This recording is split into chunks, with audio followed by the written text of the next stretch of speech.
Norman Rockwell painted America's story for 60-plus years.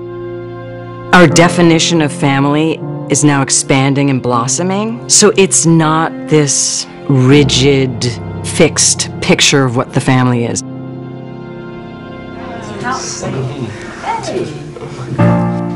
Craig and I were married for 10 years. We've known each other since we were 12. When we divorced, we had Cole and Elias, and we decided that they should never be divided between the households. When I met Rachel and Craig, they were separated.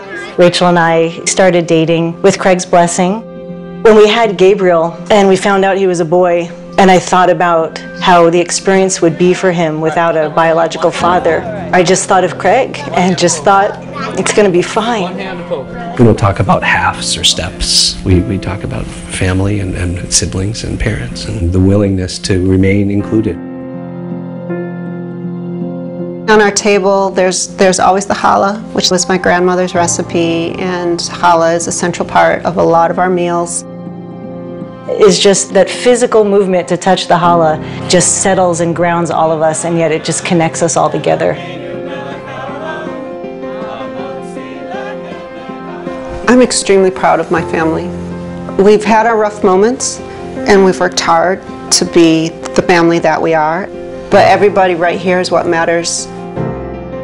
We're a family that's trying to raise our children. We just happen to be 4 parents trying to raise our children.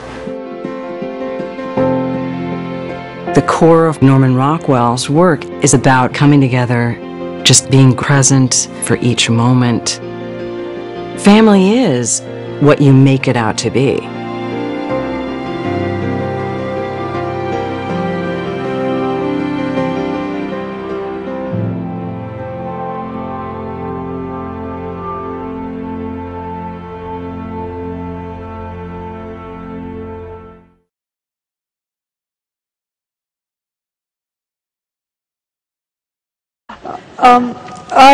I agree. It's a no-brainer that we should have the right to marry. But I also think equally that it's a no-brainer that the institution of marriage should not exist. So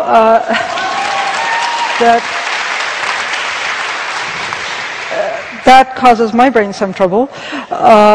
And part of it, why it causes me trouble, is because fighting for gay marriage generally involves lying about what we're going to do with marriage when we get there.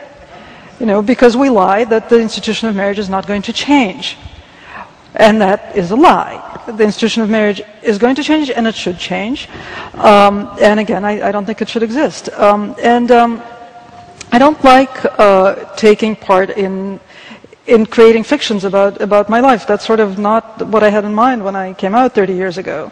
You know, I have 3 kids who have 5 parents, more or less. And I don't see why they shouldn't have 5 parents legally.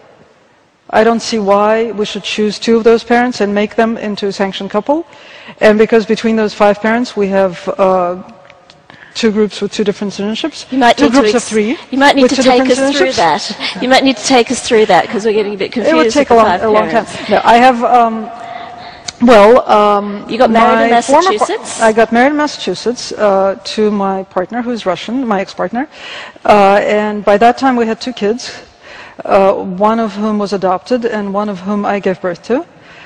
We broke up a couple of years after that, and a couple of years after that I met my new partner, and she has just had a baby, and that baby's biological father is my brother, and my daughter's biological father is a man who lives in Russia, and my adopted son also considers him his father.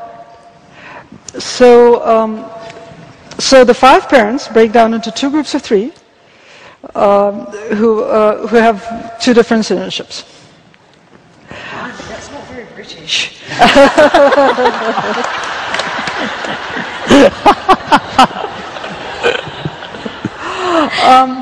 And really, I would like to live in a legal system that is capable of reflecting that reality.